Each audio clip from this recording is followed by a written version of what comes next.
Estamos de volta do intervalo comercial e agora você vai aprender a se comportar numa situação de incêndio que possa vir a acontecer na sua casa. A gente sabe que todos nós estamos sujeitos a isso, mas com dicas fáceis a gente pode prevenir e também a gente pode fazer com que a gente mesma consiga resolver essa situação de incêndio. Por isso nós convidamos o aspirante Constâncio do Corpo de Bombeiros, ele vai dar toda a orientação pra gente. Não é isso, aspirante? Corretamente. Tem pessoas que entram em pânico, se desesperam numa situação de incêndio. Existe alguma regra básica do que fazer nessas horas? Qual é o primeiro passo? O primeiro passo é manter a calma, porque você precisa identificar qual é a fonte do incêndio, o que está pegando fogo. E a partir daí você verificar, eu tenho condições de apagar esse fogo da maneira correta? Se sim, você parte para o combate, da maneira como nós vamos mostrar. Se não, abandone a edificação e busque ajuda. Bom, então junto com o aspirante Constâncio, nós vamos agora até um apartamento ilustrar quais são as situações maiores que mais acontecem os incêndios hoje nos apartamentos. Vamos lá então? Vamos. Vamos lá. Só na Grande Vitória são mais de 500 casos de incêndio por ano. Em 2010, o Corpo de Bombeiros atendeu 557 chamadas. Em 2011, foram 674. E neste ano, até o mês de abril, foram 276 casos de incêndio. E na maioria das vezes, são esses três motivos os causadores de incêndios domésticos. Aspirante Constâncio, fala pra gente quais são os maiores motivos que causam os incêndios domésticos. Certo, tem três grandes fatores que contribuem para o incêndio, que são falha humana, instalações elétricas mal feitas e vazamento de gás.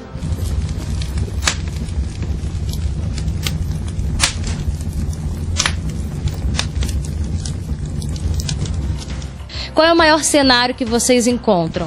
Geralmente é uma casa que tem muita chamada gambiarra, muitas instalações feitas de maneira inadequada. Porém, até mesmo uma casa feita corretamente, a gente pode ter esse problema por causa desse pequeno dispositivo aqui, popularmente conhecido como T. Esse dispositivo permite que você engate mais de um aparelho numa mesma tomada. E se a instalação não for projetada para suportar, isso vai gerar uma sobrecarga e causar incêndio na rede elétrica. E se o incêndio for aqui na rede elétrica mesmo, qual é o comportamento da pessoa? A pessoa deve procurar a chave geral da casa dela, desligar e com o mesmo procedimento de abafamento vir apagar o incêndio.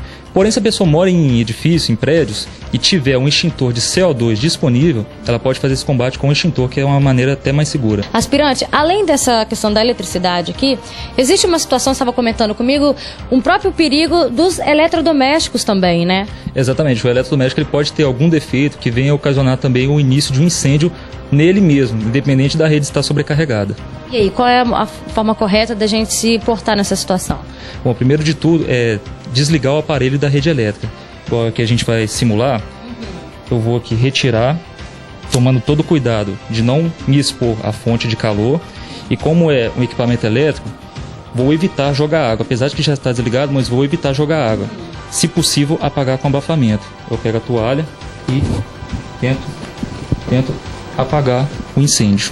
Certo. Se de tudo falhar, no final, jogue água, mas tendo o devido cuidado de estar longe de uma fonte de eletricidade.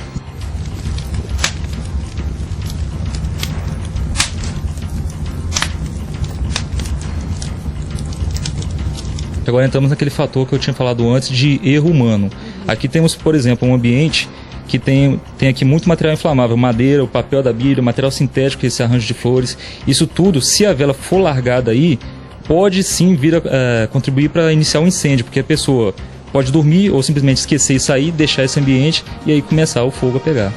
Qual é o indicado? Colocar a vela, tem alguma situação ideal para um cantinho da vela?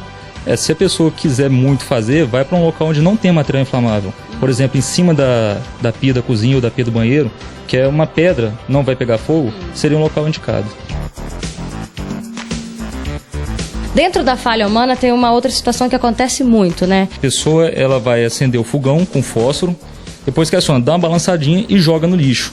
Isso é perigoso, porque ela não tem certeza se o fogo apagou realmente e o lixo provavelmente tem principalmente papel lá dentro. E aí, o próprio plástico também, né, que envolve a lixeira, né? Exatamente, e aí o fogo vai começar e ela não vai perceber, e quando ela vê já está grande e começa o problema. E aí, nessas horas, de como que a gente apaga o fogo? Na lixeira recomenda-se também um abafamento, só que aí dessa vez, em vez de usar uma toalha seca, você vai molhar a toalha, dar uma torcida e jogar ela em cima da lixeira para poder abafar.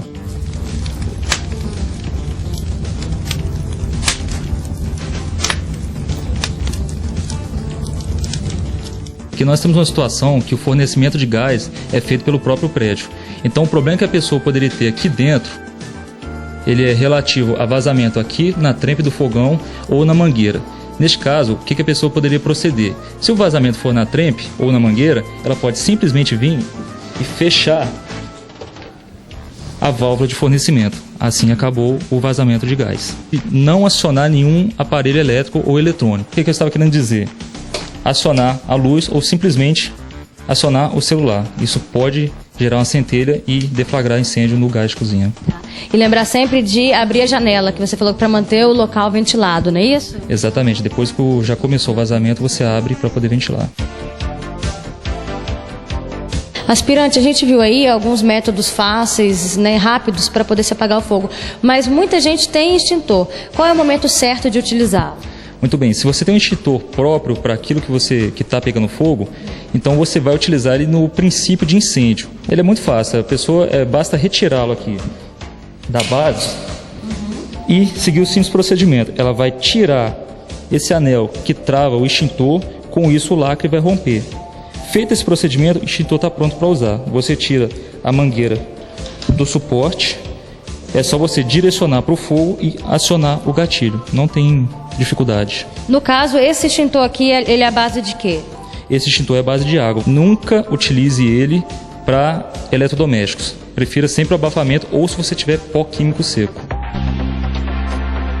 Aspirante Constâncio, o incêndio já tomou conta de todo o andar. O que fazer nessas situações? A gente desce, vai pelo elevador, vai pela escada?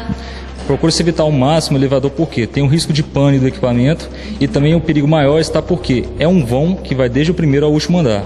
Então é uma rota de fuga para fumaça, vai intoxicar quem estiver lá dentro. O que se deve fazer é deixar a edificação pela saída de emergência. Que é a escada. Exatamente, procurar sempre usar a escada. Aspirante, adorei as orientações, pessoal de casa também, com certeza absoluta. São orientações úteis e que a gente nem imagina que isso pode acontecer com a gente, mas todos nós estamos sujeitos, né? Então a gente deve tomar todo o cuidado com o nosso maior bem precioso aí, que é a nossa vida. Muito obrigada pela participação aqui no Móveis em Foco e a gente volta nas próximas semanas aí com mais orientações, pessoal de casa. Obrigada, viu? De nada, e o Corpo de Bombeiros está de portas abertas para o que precisar para a população.